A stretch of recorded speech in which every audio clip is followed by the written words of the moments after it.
Hallelujah, hama dzinodikana. It is a good thing to see you all here on Chibanda Media Lunch Hour Service. But also don't forget to subscribe on my YouTube channel, Bishop Kevin Nyamakanga. If you also have some questions that you would like us to engage, to discuss, waka sununguka, to reach out to me. This afternoon, to Dr. Pamsoro, pay the vision, the provision for the vision, the provision for the vision. Whenever God gives you a vision, He is faithful enough to provide all resources needed for that vision to be fulfilled. Mwari havakupe muchiono pasina ma-resources anotsigira chiono ichocho. Mwari havakupe basa. Mwari havakupe pfungwa yebusiness. Mwari havakudane muushumiri. Chese chaunoita chinova your vision.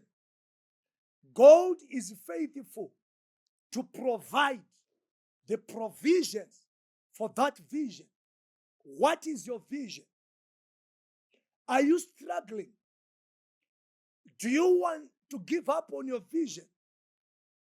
Before you give up, I have a message for you that God has already prepared provisions to meet your vision. You might be a nurse. Uri kuchikoro che nursing. Uri kuchikoro che teaching. Uri kuchikoro che police. You are studying at a polytechnic, at university, at any school of technology. And you are wondering, how am I going to make it? Maomera zvakaita izvi. Ndinopabuda here apa. Ndichaita sei? How am I going to pay for the next semester? Tuition fee ndoibhadhara sei? Rent ndichaibhadhara sei? Ndichazvifambisa sei? Wherever there is a vision, God will provide the provisions. I want to take you to the book of 1 Kings chapter 17. This is a story of Elijah, a prophet, a Tishbite, whom the Lord has raised as his mouthpiece in the land of Israel. And Banaba Ingwaya King Ahab. We want to see how God provided for Elijah. Now, I'll take you. Now, Elijah, who was from the Tishbite in Gilead, told King Ahab, as surely as the Lord God liveth, the God whom I save, there will be no dew, nor rain during the next few years until I give a word. Then the Lord said to Elijah, go to the east and hide by Kerith Brook, near where it enters the river Jordan. Drink from the brook and eat whatever the ravens bring you. For I have commanded them to bring you food. Elijah akandoudza Ahab kuti naMwari wandinoshumira mupenyu hakuchazova nemvura kana nedova kwemakore achatevera, asi zvichazogona kuitika chete at my word. Here we see how powerful Elijah, a man of God, was. Haasi kuenda achiti thus says the Lord. ari kuenda ari iye, there shall be no rain nor dew until I said so. This shows us how powerful Elijah the prophet was. Apedza kutaura naAhabu, God speaks to Elijah and say, you are a man of vision. I have a vision for you. I've given you a vision. Ende mvura haisi kuzonaya sekutaura kwawaita, ende ndatozvitsigira, mvura haisi kuzonaya. But iwewe, I've called you. You are carrying my assignment. I have a vision for you. You are moving in my vision. Chienda murwizi rweKerith kana kuti murukova rweKerith, wondogara mubako, uchanwa mvura murukova rweKerith, uye ndichatumira makungo. The Bible says, for I have commanded, kala labosa, I have commanded the ravens. Don't worry about where you are going to get food. Don't worry about who is going to supply your needs. I have commanded the ravens. Don't worry about the fees. Don't worry about how you are going to make it to the next semester. Don't worry about the visa application, where you are going to get the money to apply for visa. Don't worry about that. You are in my vision. I have called you to this vision. I will make sure that that the ravens will provide for you. Listen. Uri kutonetsekana izvezvi kuti ndichaita sei? God has already commanded some ravens, unknown people to you. Kune vanhu izvezvi vausingazive, vanhu vausiri kutombonyumwa kuti ava vachatumwa naMwari as your destiny helpers for the provisions of that vision. God is going to raise people vausingatarisire. God is going to raise men. God is going to raise women vausingafungire, vausingatarisire, who are going to pay for your visa, who are going to pay for the next semester, who are going to provide for your vision. Denga nenyika nekuzara kwazvo ndezvaJehovha. As you are busy wondering how you are going to make it, you don't know how you are going to eat the next, you don't know whether you are going to eat the next meal. Hausi kutozviziva kuti mangwana ndichadyei, but God is faithful. Urimo mubako, He is going to provide for you. No matter the situation, He is going to provide for you. Concentrate on your vision. Concentrate on the vision. Concentrate on the vision. The problem, you are concentrating on the provision. Unoza dambudziko redu nderekuti tiri kuconcentrata pamaprovision. But God, who is faithful, He has already commanded the ravens. I don't know where the ravens are going to come from. I don't know how you are going to make it to the next day. You don't know how you are going to provide for the next meal. That's not your business to focus on the provision.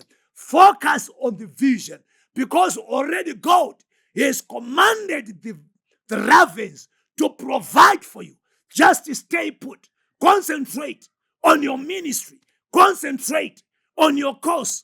Concentrate on your studies. Concentrate on your church. Concentrate on your vision. Don't worry about the provision. As long you are carrying the vision, the Lord is faithful to provide for the provision. So for I don't know for how many days, for how many years, but Elijah was there and said, the Lord has promised me that He has commanded the ravens.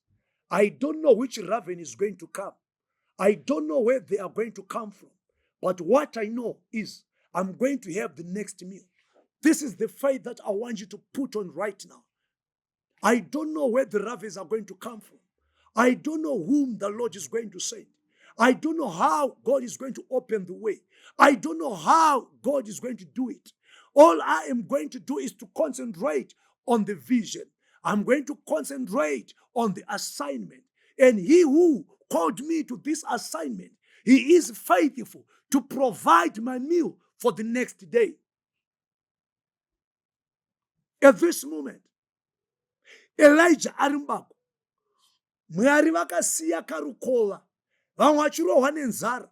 The just shall live by faith.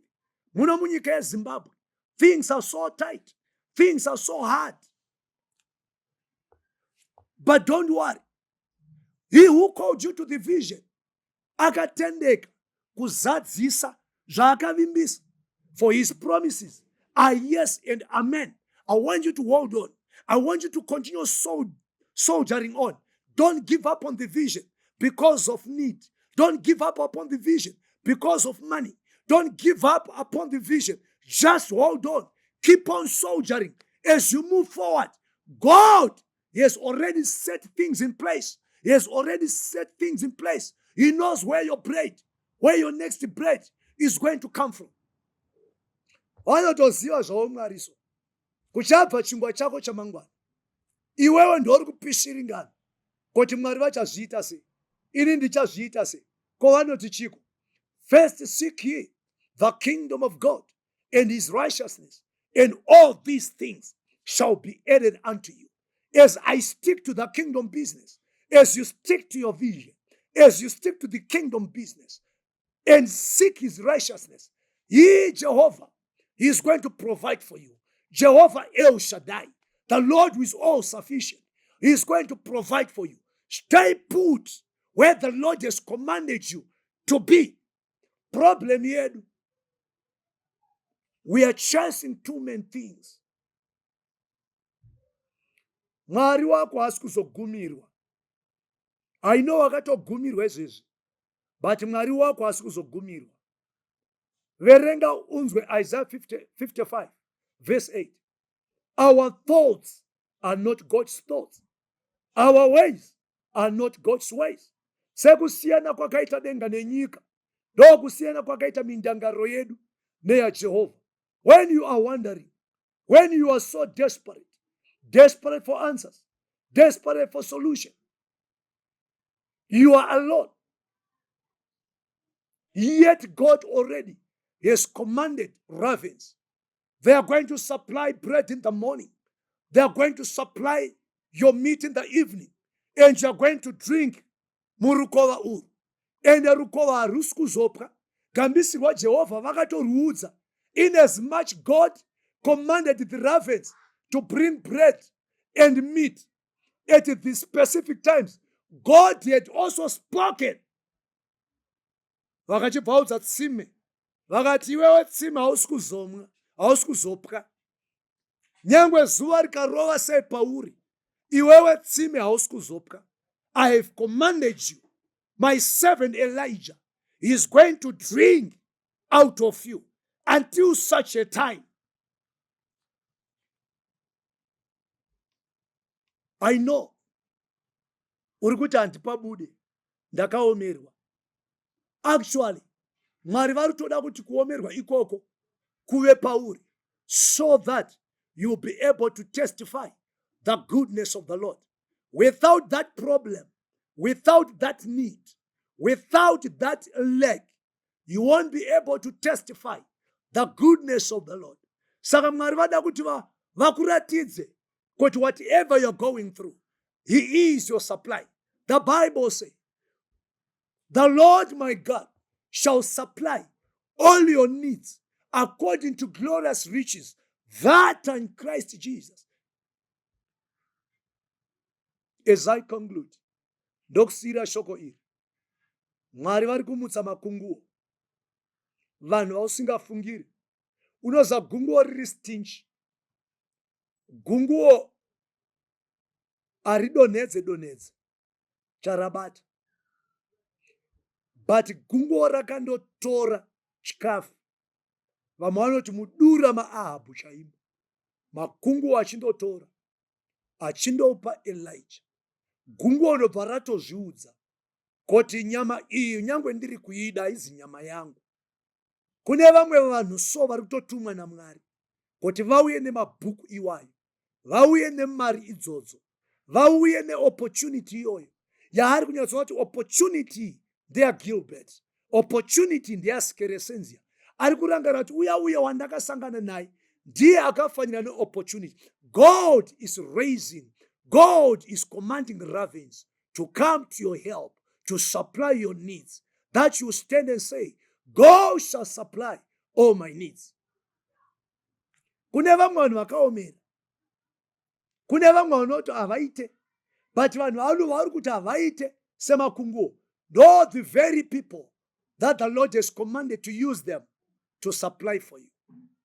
Ndo vanhu vari kutoshandiswa naMwari. Vamunoti vanhu vaya havaite, ukamukumbira haakupe. Vanhu ivavo ndo vari kushandiswa naMwari semakunguo to provide for your vision. Don't give up upon that vision. May God bless you. May He continue to do so.